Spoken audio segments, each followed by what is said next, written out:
Hello students, कैसे हैं आप लोग।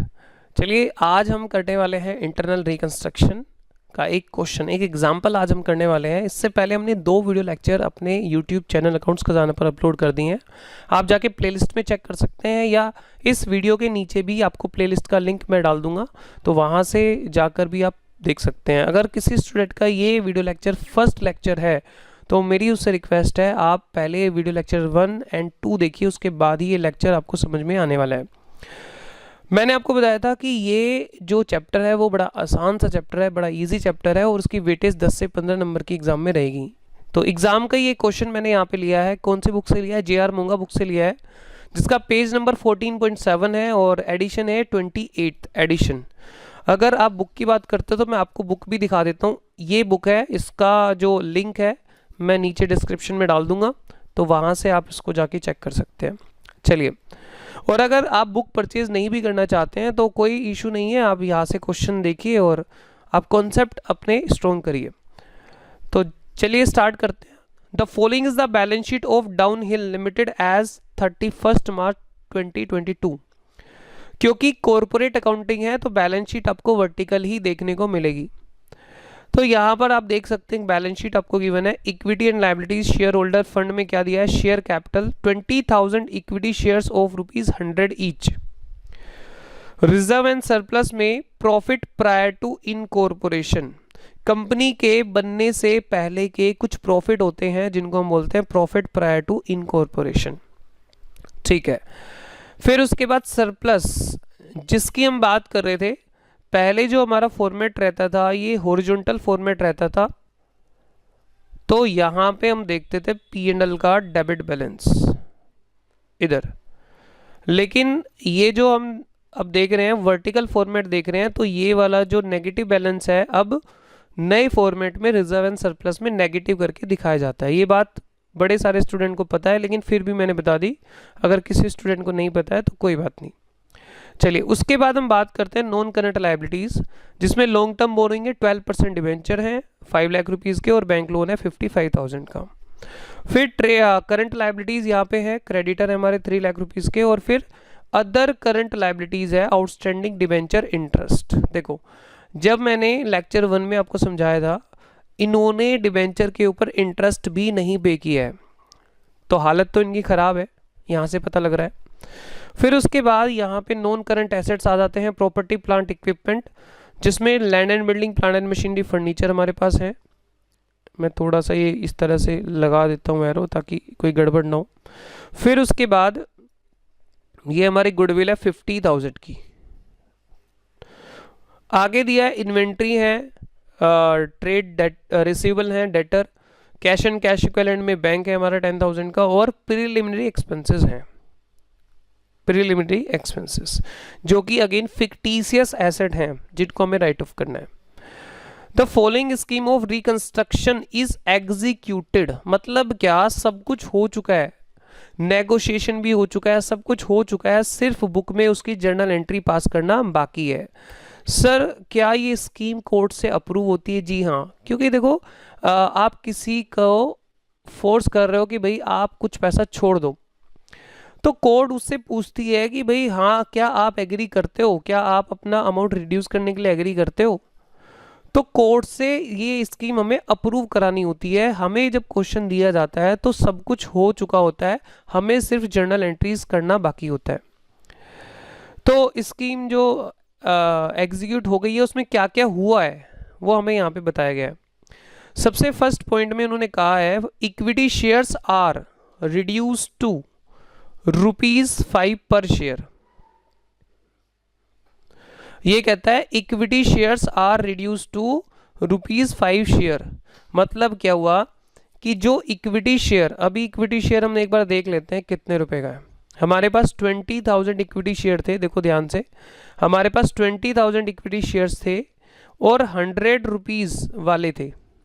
देखो 20,000 इक्विटी शेयर थे और 100 रुपीज वाले शेयर थे, जिनके ऊपर जो कि फुल्ली पेड अप थे, है ना, तभी यहाँ पे 20 लाख आ रहा है, क्योंकि जो मल्टीप्लाई होके आउटर कॉलम में आता है वो पेड अप अमाउंट आता है, जितना पे हो चुका है, तो फुल्ली पेड थे। अब हुआ क्या, इन्होंने उनको 100 रुपीज के शेयर को कितना कर दिया, फेस वैल्यू और पेड अप वैल्यू दोनों ही डिक्रीज कर दी। अब सर ये क्या टेक्निकल बातें कर रहे हो आप, paid up value face value, कोई बात नहीं, अभी ये बात थोड़ी कम समझ में आएगी, लेकिन धीरे धीरे ये समझ में अच्छे से आ जाएगी। तो यहाँ पर टोटल जो 100 रुपीज़ की वैल्यू थी उसको कम करके कितना कर दिया गया है, 5 रुपीज़ पर शेयर। आगे इन्होंने क्या कहा, they are then consolidated into 10,000 equity share of ₹10 each. इसका क्या मतलब है, पहले आप इसकी जर्नल एंट्री करेंगे और फिर हम आगे बढ़ेंगे, बिल्कुल धीरे धीरे चलेंगे, एग्जाम का क्वेश्चन है, एग्जाम में आया हुआ क्वेश्चन है। तो इक्विटी शेयर डिक्रीज करके कितने कर दिए हैं, 5 रुपए, यानी पुराने वाले जो इक्विटी शेयर कैपिटल थी, यानी 100 रुपए का एक शेयर था, वो खत्म हो चुकी है, हट गई है, उसकी जगह नई शेयर कैपिटल आ चुकी है, राइट। तो चलिए जल्दी से हम यहाँ पे करना शुरू करते हैं।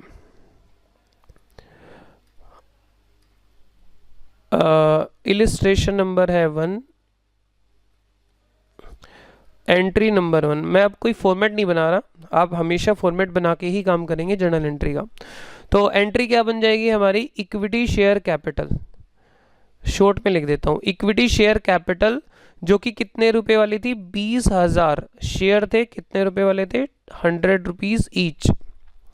तो 20 लाख की इक्विटी शेयर कैपिटल थी, बट वो रिड्यूस कर दी गई है, तो नई शेयर कैपिटल क्या आ गई, इक्विटी शेयर कैपिटल। आप एग्जाम में पूरा लिखना equity share capital, right.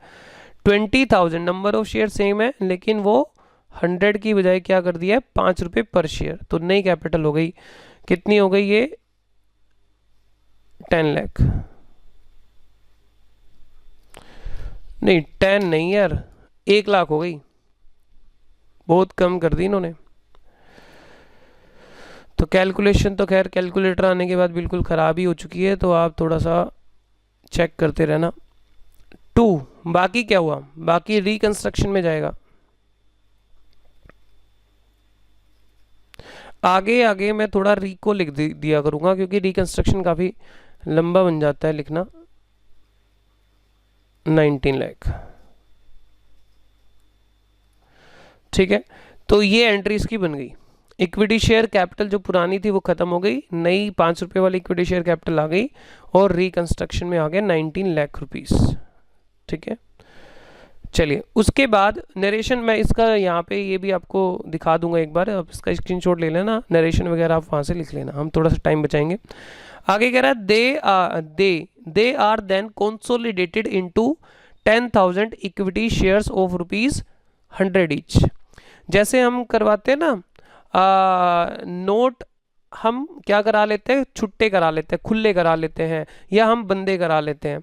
Example के लिए हमने क्या किया कि भाई 10-10 रुपये वाले हमारे पास 10 नोट हैं, 10-10 रुपये वाले हमारे पास 10 नोट है, कितने रुपए हो गए, 100 रुपीज़। तो हम उनको कंसोलिडेट कराना चाहते हैं, एक जगह रखना चाहते हैं, तो हम किसी को क्या बोल सकते हैं, भाई 50-50 के आप 2 दे दो, और 10-10 के हमारे से 10 नोट ले लो। हमने उनको 100 रुपये दे दिए, 10-10 के 10 नोट, और उनसे 50-50 के 2 नोट ले लिए। तो क्या हुआ, कंसोलिडेट कर लिया हमने, नंबर ऑफ नोट 2 कर दिए, एक नोट की वैल्यू 50 रुपये, तो वैल्यू तो सेम ही रही, लेकिन वहां पे क्या हो गए, नंबर्स हमारे कम हो गए, वैल्यू सेम है। तो यहाँ पे कंसोलिडेशन का मतलब ये होता है कि हमें बंदे करा लिए हमने, यानी 20,000 शेयर हैं 5 रुपये वाले, अब हमने 20 के बजाय हमने क्या कर लिया, 10,000 शेयर कर लिए, 10 वाले, 10,000 शेयर कर लिए 10,000 वाले। तो कुछ नहीं है इसमें, कोई मुश्किल चीज़ नहीं है। तो आप यहाँ पे इक्विटी शेयर कैपिटल कितने हैं अभी आपके पास, 20,000 शेयर है 5 रुपये वाले, तो ये हट जाएंगे 1 लाख, और आपने इनको क्या करा लिया, कंसोलिडेट करा लिया। इक्विटी शेयर कैपिटल 10,000 शेयर करा लिए 10 वाले, तो बात तो वही रहेगी। तो इसमें कोई प्रॉफिट या लॉस नहीं हुआ, इसमें कोई कंपनी को प्रॉफिट या लॉस नहीं हुआ, इसमें सिर्फ चेंज हुआ है, राइट। चलिए उसके बाद यहाँ पे third, debenture holders agreed to forgo का मतलब छोड़ देना, वेव ऑफ कर देना, छोड़ देना। क्या कह रहा है, debenture holders agree to forgo outstanding debenture interest as a compensation 12% debentures are converted into 14% debenture. ठीक है जी, क्या कह रहे हैं वो? तो डिबेंचर होल्डर ने कहा कि हाँ, हम कंपनी को बचाने में अपना कंट्रीब्यूशन देंगे। जो हमारा इंटरेस्ट ऑन डिबेंचर है 1,20,000 का, हमने ये छोड़ दिया, कंपनी ये अब हमें ना पे करे। लेकिन हमारी एक शर्त है, देखो ऑब्वियसली अगर आप किसी से कुछ अपना फ़ायदा निकलवाओगे तो सामने वाला भी तो कुछ ना कुछ आपसे कंडीशन रखेगा। तो उन्होंने कहा as a compensation of 12% debentures are converted into 14% debenture. मतलब उन्होंने कहा जो हमारा 12% डिबेंचर है ना यहाँ पे अभी रेट, आप उसको बढ़ा के 14% कर देना। ठीक है, तो बात समझ में आ गई। हम अपना इंटरेस्ट छोड़ते हैं, लेकिन उसके बदले आपको हमारा इंटरेस्ट का रेट बढ़ाना पड़ेगा। तो कंपनी के डायरेक्टर सोचते हैं चलो कोई बात नहीं, 2% हम आगे ही तो देना है, अभी तो देना नहीं है, फ्यूचर में तो देना है, तो दे देंगे। कम से कम ये अब लाइबिलिटी तो कम कर रहे हैं ना, तो एक काम करते हैं, पहले इस लाइबिलिटी को ख़त्म करते हैं। 1,20,000 की जो इंटरेस्ट की लाइबिलिटी है उसको हटा देते हैं। तो लाइबिलिटी हटा रहे हैं, interest outstanding on debentures, interest outstanding on debentures कितना अमाउंट? 1,20,000। और क्योंकि उन्होंने वेव ऑफ कर दिया, छोड़ दिया, तो ये कंपनी का हो गया फ़ायदा। और फ़ायदे किस में डालोगे आप? रिकंस्ट्रक्शन अकाउंट में। री को लिख देता हूँ यार, बहुत लंबा हो जाता है। Reconstruction account 1,20,000। ठीक है सर, ये बात भी हमें समझ में आ गई है। 4th नंबर की एंट्री, क्योंकि उन्होंने एक शर्त रखी थी कि डिबेंचर को कन्वर्ट करना है, तो पुराने डिबेंचर हट जाएंगे, लायबिलिटी पुरानी वाली ख़त्म करो। डिबेंचर कौन से वाले हैं? 12% वाले। 12% डिबेंचर को हटा दो बुक से, और नया डिबेंचर 14% वाला आप रिकॉर्ड कर लो। तो इसमें कुछ भी नहीं हुआ, एक लायबिलिटी दूसरी लायबिलिटी में कन्वर्ट हो गई है। तो एक लायबिलिटी यहाँ पे डिक्रीज हुई है और दूसरी लायबिलिटी यहाँ पे बढ़ी है, बेसिकली कन्वर्ट हुई है लायबिलिटी। तो कोई फ़ायदा कोई नुकसान नहीं है कन्वर्जन में। तो हाँ, फ्यूचर में इंटरेस्ट ऑब्वियसली 2% एक्स्ट्रा देना पड़ेगा हमें, 5 लाख।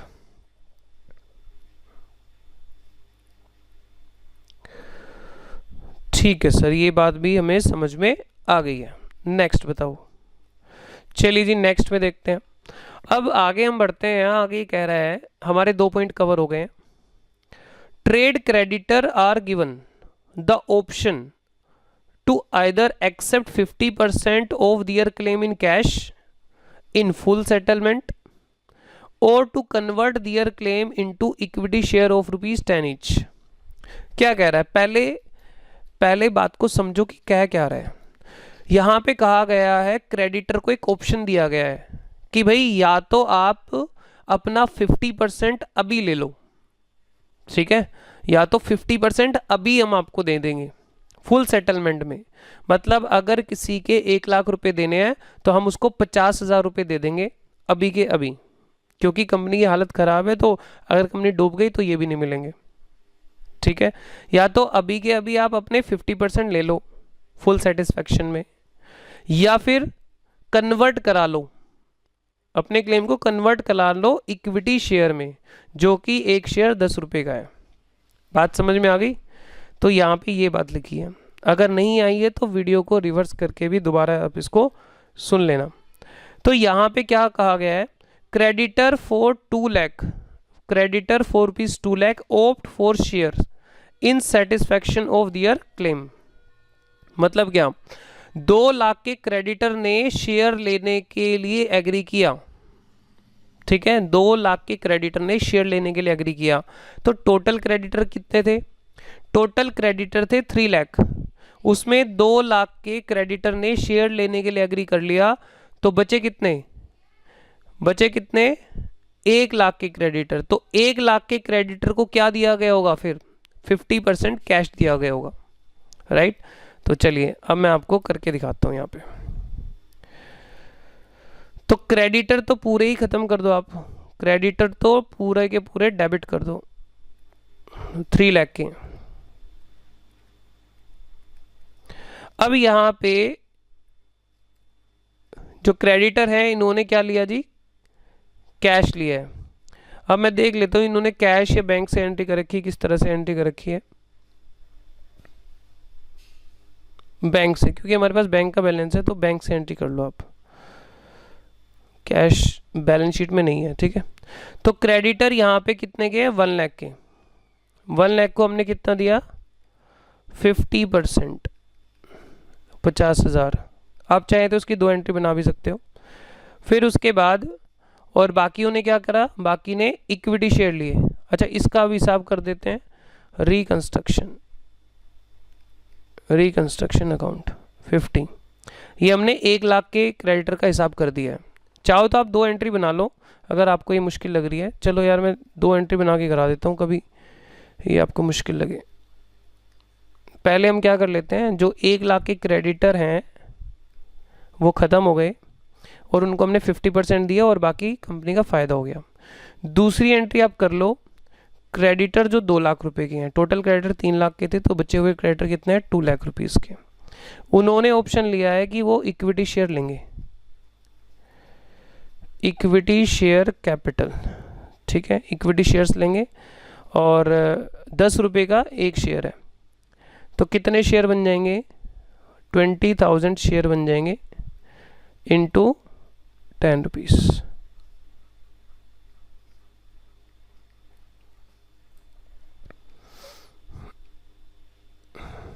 राइट, तो थर्ड पॉइंट आपको समझ में आना चाहिए। फिर उसके बाद फोर्थ पॉइंट में कहा है to make payment to trade creditor opting for cash payment.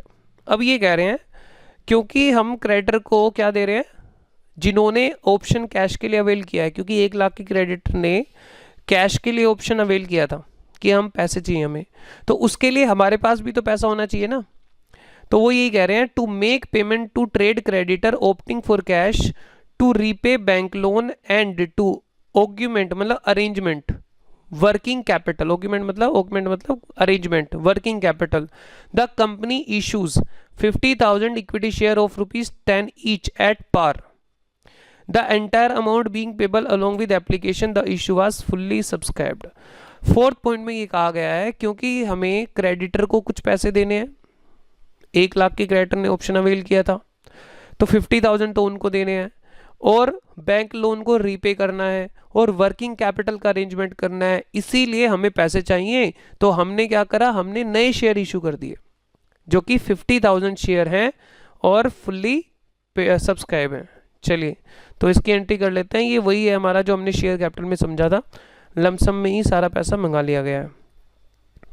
तो एंट्री क्या करी जाती है इसकी आप 2 एंट्री करेंगे, बैंक अकाउंट डेबिट, ये तो बड़ा आसान सा है, bank account debit to share equity share application and allotment, equity share application and allotment. कितने शेयर हैं यहाँ पर, 50,000 है और 10 रुपीज़ का एक है, तो ये हो गया आपका 5 लाख। ठीक है सर, 7 के बाद 8 नंबर। अब इसकी सेकेंड एंट्री आप क्या करोगे, equity share application and allotment, equity share application and allotment account debit to equity share capital, equity share capital 5 lakh rupees.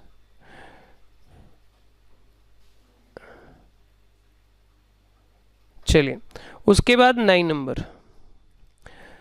Number पे चलते हैं। तो ये हमारा फोर्थ पॉइंट भी हो चुका है, बस एक लास्ट पॉइंट हमारा बचता है, land and building are revalued. मैंने कहा था कि आपको क्या करना है, जो क्वेश्चन की इंस्ट्रक्शंस होंगी फिक्स टेंजिबल एसेट को उसके हिसाब से और करंट एसेट को उसके हिसाब से करना है। तो इन्होंने कहा है land and building are revalued at 2,25,000।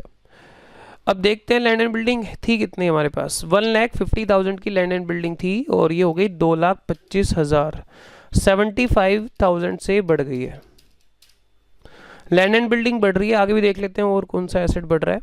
Plant and machinery down हुई है और प्रोविज़न एक क्रिएट करना है। चलो इसकी एंट्री तो हम यहाँ पे कर देते हैं, land and building.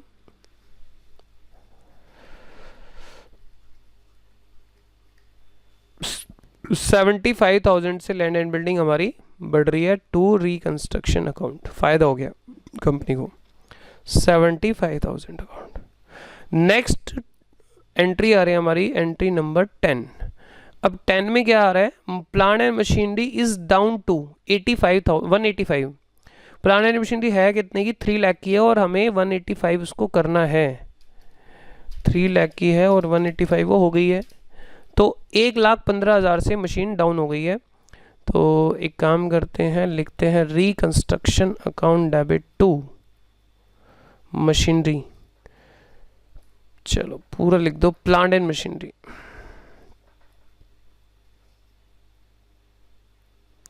Plan and machinery 1,15,000 और यहाँ पे ना एक प्रोविज़न भी बनाना है, तो दोबारा से हम रिकंस्ट्रक्शन टू प्रोविज़न करेंगे तो बेटर है, इसी में कर लेते हैं।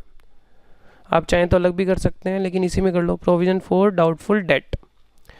कितना प्रोविज़न है, कितना प्रोविज़न है, 5,000 का प्रोविज़न इसमें बनाना है, तो टोटल रिकंस्ट्रक्शन डेबिट हो गया 1,20,000।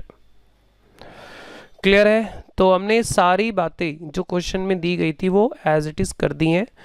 पास necessary entries and prepare balance sheet after reconstruction. ठीक है, तो अभी जर्नल एंट्री पे फोकस करेंगे, बैलेंस शीट में क्योंकि थोड़ा सा कई बच्चों को प्रॉब्लम आती है तो उसको मैं अलग से समझाऊंगा। अभी एंट्रीज के ऊपर फोकस करिए आप। तो अब हम बात करेंगे, अब हमें क्या करना है। मैंने आपको बताया था कि आपको इंटेंजिबल जो इंस्ट्रक्शन है क्वेश्चंस की उसको तो एज इट इज़ करना ही करना है। उसके बाद आपको यहाँ पे क्या करना है, जो भी यहाँ पे इंटेंजिबल एसेट्स हैं, क्वेश्चन ने तो नहीं कहा, इंटेंजिबल एसेट जो भी है उनको राइट ऑफ आप करेंगे। एक तो ये है इंटेंजिबल एसेट, गुडविल है यहाँ पे 50,000, तो इसको हटाओ, मैं यहाँ पे कर देता हूँ एंट्री। हाँ जी, गुडविल को हटाएंगे, तो गुडविल का डेबिट बैलेंस है, इसको हटाएंगे हम। गुडविल हटा दी हमने, और क्या हटाएंगे, कोई फिक्टिशियस एसेट है क्या, प्रीलिमिनरी एक्सपेंसेस है 20 का, उसको भी हटाओ।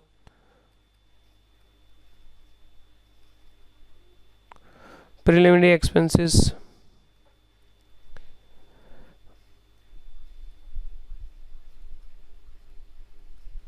गुडविल कितना अमाउंट है, गुडविल है हमारा 50,000, गुडविल हमारा 50,000 का अमाउंट है, और प्रीलिमिनरी एक्सपेंसेस है हमारा 20 का अमाउंट, और एक्यूमुलेटेड लॉसेस भी हैं। ध्यान रखना, पुराने फॉर्मेट में वो एसेट साइड पे दिखते थे, लेकिन नए फॉर्मेट में वो रिजर्व एंड सरप्लस में नेगेटिव करके दिखते हैं। ये 19,80,000, 19,80,000, तो क्या है ये, सरप्लस, ये नया नाम है इसका, तो 19,80,000। हालांकि अब तो खैर नया नहीं रहा आपके लिए, तो आपने 12th में ही पढ़ा है। फिर अब यहाँ पे आप रिकंस्ट्रक्शन को डेबिट कर दो, तो एक बार ज़रा 50,000, 20,000 और 1980, ये आ गया 20,50,000। ठीक है, अब एंट्री नंबर 12, एक एंट्री और आपको देखनी है, क्योंकि यहाँ पे एक रिजर्व था, अगर कोई रिजर्व है और क्वेश्चन उसके बारे में साइलेंट है, उनको भी आपको रिकंस्ट्रक्शन में ट्रांसफर कर देना है। किस नाम से था, profit prior to incorporation, prior to incorporation to reconstruction. कितना अमाउंट है प्रॉफिट प्रायर टू इनकॉर्पोरेशन, 25,000।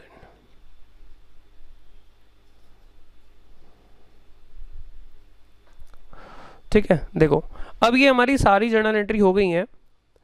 अब देख लेते हैं एक बार रिकंस्ट्रक्शन अकाउंट बनाते हैं, क्योंकि क्वेश्चन ने कभी कभी आपसे रिकंस्ट्रक्शन अकाउंट मांग लेगा। हालांकि इसमें बैलेंस शीट मांगी गई है, बट रिकंस्ट्रक्शन अकाउंट हमें बनाना होता है, क्योंकि हमें देखना होता है कहीं उसके अंदर कोई बैलेंस तो नहीं आ रहा, कोई कैपिटल रिजर्व का बैलेंस तो नहीं आ रहा। अगर आ रहा होगा तो हमारी बैलेंस शीट में दिखाई देता है। तो हमें कई बार क्वेश्चन बोलेगा रिकंस्ट्रक्शन अकाउंट बनाने के लिए, और कई बार हमें खुद से भी बनाना होगा, ताकि हमें ये पता लग जाए कि कैपिटल रिजर्व का कोई बैलेंस तो नहीं है। आसान है, कुछ नहीं है, प्रॉफिट एंड लॉस अकाउंट की जैसे ही है। जितने भी हमारे प्रॉफिट हुए हैं वो सारे हमारे इस अकाउंट में क्रेडिट हो जाएंगे और जितने भी हमारे लॉसेस हुए हैं और वो सारे डेबिट हो जाएंगे। चलिए जल्दी से हम इसको एक बार प्रिपेयर कर लेते हैं। रिकंस्ट्रक्शन अकाउंट, चलिए तो सबसे पहले हम देखते जाएंगे कहाँ कहाँ पे रिकंस्ट्रक्शन क्रेडिट हो रहा है। तो यहाँ पे 19 लाख से रिकंस्ट्रक्शन क्रेडिट हो रहा है और अपोजिट साइड में क्या लिखा है, इक्विटी शेयर कैपिटल। तो पहले यहाँ पे एंट्री डाल देते हैं, equity share capital 19 lakh rupees. फिर उसके बाद ये हमने डाल दिया है। आगे चलते हैं, equity share capital second entry में नहीं है। फिर आ रहा है reconstruction credit 120, interest on debenture 120 by interest outstanding on debenture.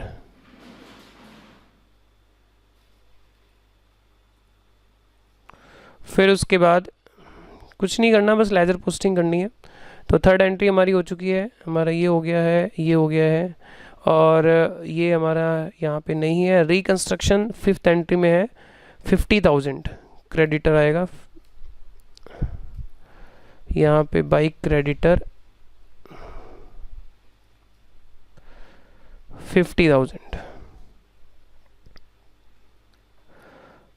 चलिए आगे चलते हैं, यहाँ तक हो गया। फिर उसके बाद यहाँ पे नहीं है, फिर 75,000 आ रहा है।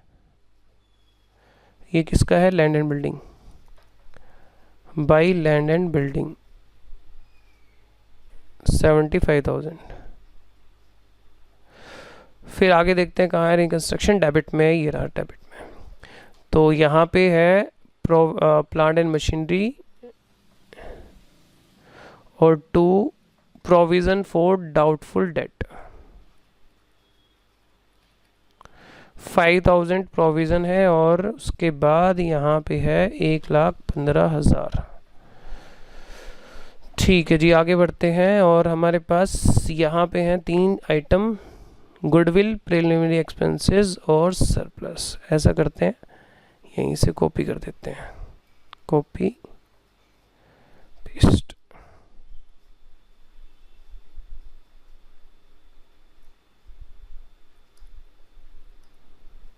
ठीक है जी। फिर उसके बाद आता है profit prior to incorporation to reconstruction. तो क्रेडिट में आएगा 25,000।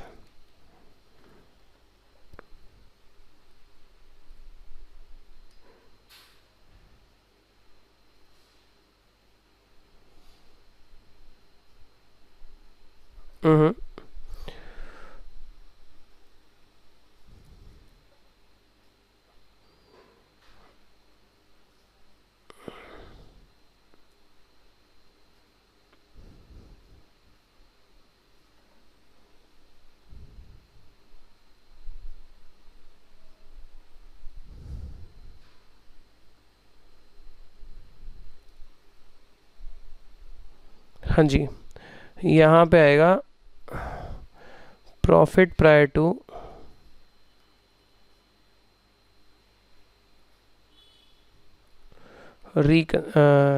प्रॉफिट प्रायर टू इनकॉर्पोरेशन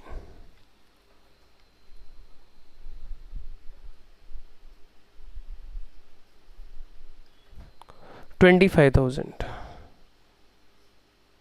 तो इस तरह से इंटरनल रिकंस्ट्रक्शन अकाउंट बनाना है। तो कोई मुश्किल अकाउंट नहीं है, बिल्कुल सिंपल है, लेजर पोस्टिंग ही करनी है।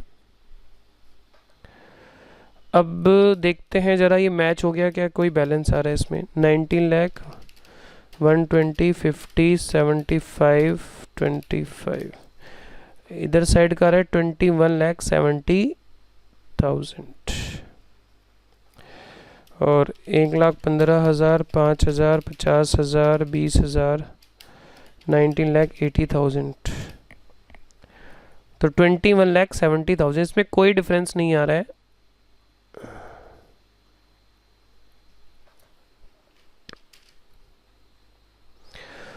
ठीक है जी। चलो, तो ये हमने यहाँ पर एक तरह से आप ये समझिए कि हमने रिकंस्ट्रक्शन नाम की एक बकेट ले रखी है और उसमें यहाँ पे सबसे क्या है, ब्लड ले रहे हैं, कंपनी को बचाना है। तो हमने कहा सब ब्लड डोनेट करो, तो सब लोग थोड़ा थोड़ा ब्लड डोनेट कर रहे हैं, तो इसमें इकट्ठा हो रहा है ब्लड, इसमें इकट्ठा हो रहा है। ठीक है जी। फिर उसके बाद सारा का सारा ब्लड यहाँ पे कंपनी की बीमारी हटाने के लिए हम क्या कर रहे हैं, कंपनी को दे रहे हैं, कंपनी के ऊपर चढ़ा रहे हैं, यानी कंपनी को ब्लड चढ़ा रहे हैं। जितना भी हमने ब्लड लिया था, तो जितना हमने इकट्ठा किया था वो सारा कंपनी को हमने चढ़ा दिया और कंपनी यहाँ पे हेल्दी हो गई है। तो इस तरह से ये कॉन्सेप्ट है। ओके फ्रेंड्स, तो मुझे उम्मीद है आपको ये कॉन्सेप्ट समझ में आया होगा। और बाकी इसके नीचे ना, इसके यहाँ पर मैं आंसर वाला भी पोर्शन आपको दिखा देता हूँ। आप इसका चाहें तो स्क्रीनशॉट ले सकते हैं, इसका आंसर ये आप देख लीजिए और आप मैच कर लीजिएगा, या नरेशन आपको देखनी है तो यहाँ से आप नरेशन देख लीजिएगा। ठीक है, फिर आगे का पार्ट मैं दिखा देता हूँ। ये बुक का आंसर है।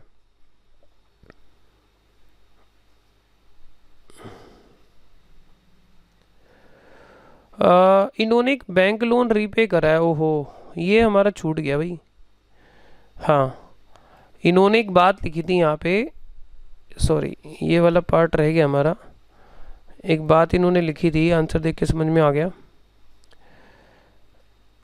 Bank loan to repay bank loan, cash वो ले रहे हैं बैंक लोन को रीपे करने के लिए, वर्किंग कैपिटल अरेंज करने के लिए। तो यहाँ पे अलग से तो उन्होंने नहीं लिखा बैंक लोन रीपे करने के लिए, लेकिन यहाँ पे लिख दिया इनडायरेक्टली कि भाई हम कैश अरेंज कर रहे हैं रीपे बैंक लोन। तो बैंक लोन कितने का है वो उसकी भी एक एंट्री आपको यहाँ पे करनी है। बैंक लोन हमारा 55,000 का है, तो उसकी एक एंट्री हम यहाँ पे कर देते हैं।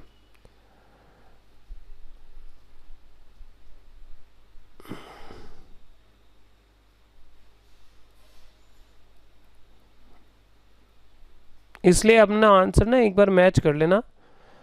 कभी कभी कुछ छोटी मोटी एरर अगर है तो आप मुझे नीचे कमेंट बॉक्स में कमेंट करके बता दीजिए। 50,000, चलिए ये हमारा हो गया है।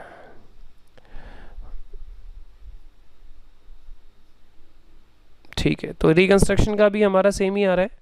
और ये बैलेंस शीट है कंपनी की। आज की जो वीडियो है उसमें मैं बैलेंस शीट आपको नहीं समझाने वाला, क्योंकि थोड़ा सा ये पार्ट पहले आपको एक बार बैलेंस शीट पूरी एक बार समझाऊंगा, रेडी कराऊंगा, याद कराऊंगा, उसके बाद बैलेंस शीट हम करेंगे। ठीक है फ्रेंड्स, मिलते हैं नेक्स्ट वीडियो में। Till then take care, bye bye.